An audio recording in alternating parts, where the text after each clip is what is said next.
Hello, everyone. This is Tom Fox back with another episode. And if you happen to be watching this on YouTube, you will see Elaine Capers, one of the Magnificent Seven. If you are listening to this in the traditional audio format, we're visiting with Elaine Capers. Elaine, welcome. Thank you so much, Tom. I'm happy to be here with you again. I heard you have a new show coming and asked if you could tell us a little bit about it because it's getting ready to have its premiere. So tell us about your new show. We're very excited to hear about it, Elaine. Yes, sir. I'm a one-woman band right now at the Kerr Arts and Cultural Center. It's called Where Earth Meets Sky. And as you can imagine, it's West Texas because there's not much between the earth and the sky out there. And I just got back in November from a quick trip out there, and there was just so much to see in the night sky and the sunsets and the sunrises and the animals, and it was very dry. So all my pictures have shades of browns and terracottas and golden ochres, all of those dry, dusty West Texas colors. But I'm showing a lot of that in the current show. Elaine, I've had the opportunity to visit with you a couple of times about your love of West Texas and your love of the beauty and scenery that you see in West Texas. And one of the things that struck me, of course, is what it's like after a rain. But I want to maybe flip that to and focus on what you just described. What's it like in the winter when, to the extent there's anything living out there, it's dead, but it's very dry? What do you see? What does your head see in those situations? One of the places that I was very interested in revisiting was called Luna's Jacal, and it's just a rock and ocotillo roofed shelter where Senor Luna, his wife, and their 8 children lived. And at its tallest, at the roof's tallest, it's maybe 4.5 feet. And the back end of the jacal, which is what it's called, it's just a shelter, is a huge boulder that has fallen down from the mountains above. We're assuming that's where they had their fires and they let the rock hold the warmth in the winter. And their 8 children, I'm sure, crawled in there at night, and they all bundled up together and slept, and mom and dad slept by the front door to protect them from any wild critters that might be trying to come in. But that roof was nothing but just ocotillo stems, and it had to leak. And every time there was a rain, they would gather more ocotillo stems and try to fix where the leaks were. But they ran cattle, and they would haul water from the Rio Grande, and there's a dry creek that's very close to the jacal. And they would, when the dry creek would run, then they would have water closer to the house and maybe could grow a little vegetable garden. But you talk about a hard scrabble life. It absolutely was. And when we were there, it was dry and dusty, and the rocks are starting to tumble. And I captured all of that in a painting with these huge mountains back behind. And it just told me how hard the living was and how hard it was to raise a family in that area. And yet they did it. And that was, I would say, the story of many pioneers in the Davis Mountains, up and down the Davis Mountains and across the Trans-Pecos as well. You said one word I want to explore a little bit, and you said critters, Yes. because I wanted to ask you about the wildlife in the part of West Texas you're from. It's perhaps not as prominent as wildlife here in the hill country, but I found it equally magical when we would see wildlife from either the highway or if we had stopped. Could you describe the type of wildlife that you grew up with and you still see when you go back to that part of Texas? Growing up in Fort Stockton, we saw coyotes, we saw javelinas, we saw every now and then bobcat. But the further south toward the Big Bend you would go, you might see a mountain lion. And when we owned our property in the Davis Mountains, it was not unusual to see a mountain lion or a bobcat. And of course, there were white-tailed deer, which we have here in the hill country, but there were also mule deer, which we called muleys because they are just so much bigger than the whitetail. And you would see whitetail and mule deer graze together, but they didn't commingle. And there were foxes and skunks and raccoons, and then you go farther down into the Big Bend, and there had been some introduction of Mexican wool, and the ranchers were not happy about that, but it took place anyway. And there are black bear in the Big Bend, and those black bear have been beginning to wander, and they have wandered far up as far up as West Kerr County. There have been some sightings of black bear in West Kerr County. Wow. Yeah. And that's what the drought is doing to them. They're Right. moving to find food and water. What about roadrunners? Oh, roadrunners are everywhere. And Fort Stockton has Paisano Pete. And paisano is the Spanish word for roadrunner. And it was very controversial when it was first built because it's great big and it took tax dollars to build it. And at Christmas, it wears a Santa hat and they decorate it all up. And my mother's generation thought, what a waste of tax money. But it has become well known throughout Texas as a point to spot when you go through Fort Stockton. Look for that Paisano Pete.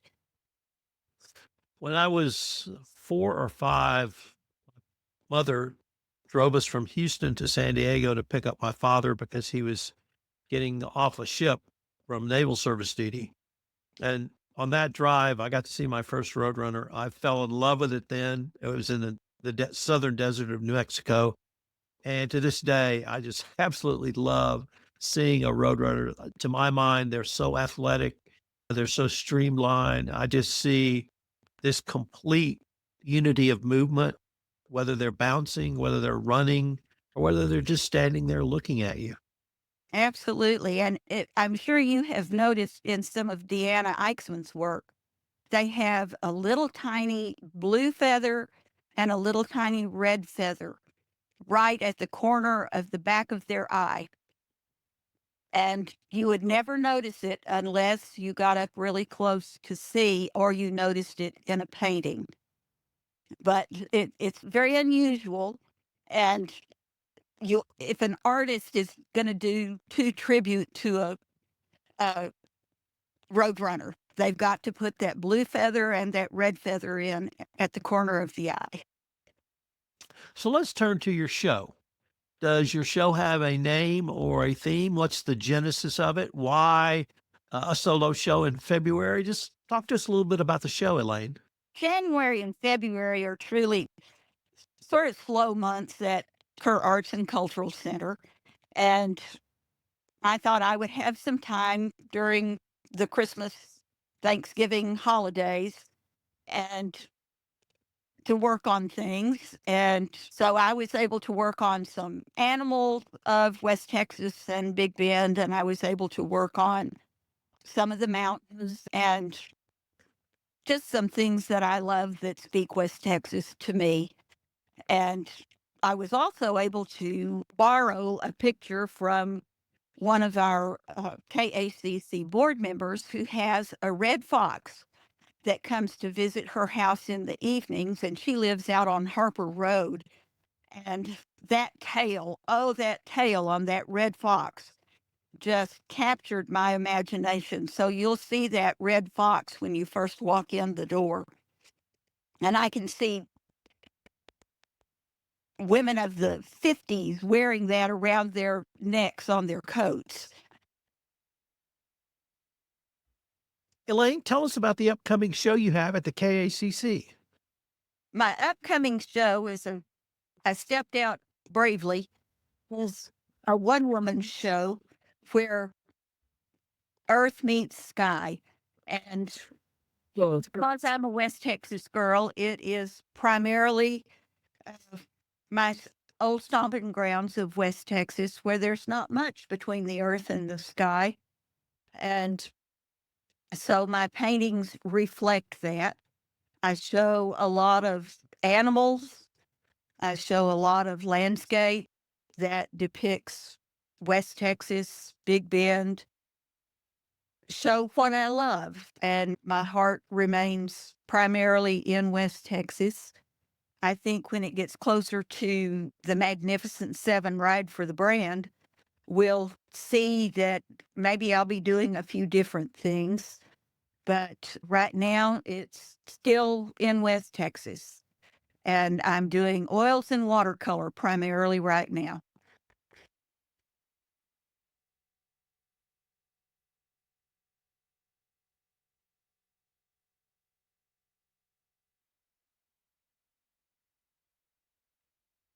Did the show sort of come up at the last minute? Was this something you and Alonza had talked about? Was it sort of in your mind? I'd maybe like to do a solo thing to focus on my true love. Tell us about the sort of genesis of the show itself. I've always wanted to do one by myself just to see if I could do it. It pushed me to a limit that I didn't think I could go to, and I I managed it. So I know I can do it, and I'm very proud of the way the show looks. Anxious for friends and strangers alike to come in and see what I've put together and see what they think. Uh, Let me pick up on that for a moment because both you and your magnificent colleagues I've now had the opportunity to interview several times over a couple of years. And I would say a consistent theme of you ladies has been I wasn't sure I could do it. It pushed me. I left my comfort zone. I did things I wasn't sure I could do. And it seems, and with you as well, that you've grown as an artist over the past couple of years because of both collaboration, obviously with you and your colleagues, but also solo, as we're seeing now. Would you say it's fair to say that you feel like you've grown as an artist? I absolutely have. I feel like with the help of the other ladies in the Magnificent Seven group who are outstanding artists, each in their own right, they have all encouraged me as they have encouraged each other to be better artists, to be better people, to be better salesmen, to reach out to each other and to the public and to work with each other. As the year has gone by, three have done a show together, two have done a show together, a few have done this together, a few have done that together, and friendships have been formed that I don't think ever would have been formed otherwise. And we've learned about one another. We've encouraged one another through sickness and through health. And we've just come to love one another as sisters. And it's amazing what this team of women have brought to each other. When is the show? When's your premiere? And how long will the show last? And if our listeners wanted more information, where can they find it? The show dates are on the Kerr Arts and Cultural Center calendar that can be found online. And the show dates I don't have the dates in front of me right now. The show will start in August. It keeps moving back a little further and a little further as the calendar grows, but it will be mid August into mid September. And we will get those dates to you soon. No, Elaine, actually, I meant your show. Oh, my show starts actually, the opening day is today, the 30th of January, and it goes through the end of February. And we have our artist reception on February 8th. And there will be goodies for munching on and wine to be served. The reception will be from 2 to 4 at KACC, and we hope everyone will come out and enjoy the beautiful art. The Kerrville Art Club will also have 55 paintings in the middle gallery, the Cornell's gallery, and the school children have taken over the Avery gallery, the big gallery. And we have some real budding artists here in Kerr County and Ingram and Hunt. Elaine, I've greatly enjoyed learning a little bit more about you and your work on this podcast. I can't wait to see your show. Can I ask, will any of these paintings perhaps be for sale? All of these paintings will be for sale. And Tom, I look forward to seeing you and your lovely wife. And anytime that you can come, I say come often and bring your checkbook. That's a great way for us to end. Elaine, thanks so much for taking the time to visit with me again, and I look forward to seeing you on the 8th. Thank you so much, Tom.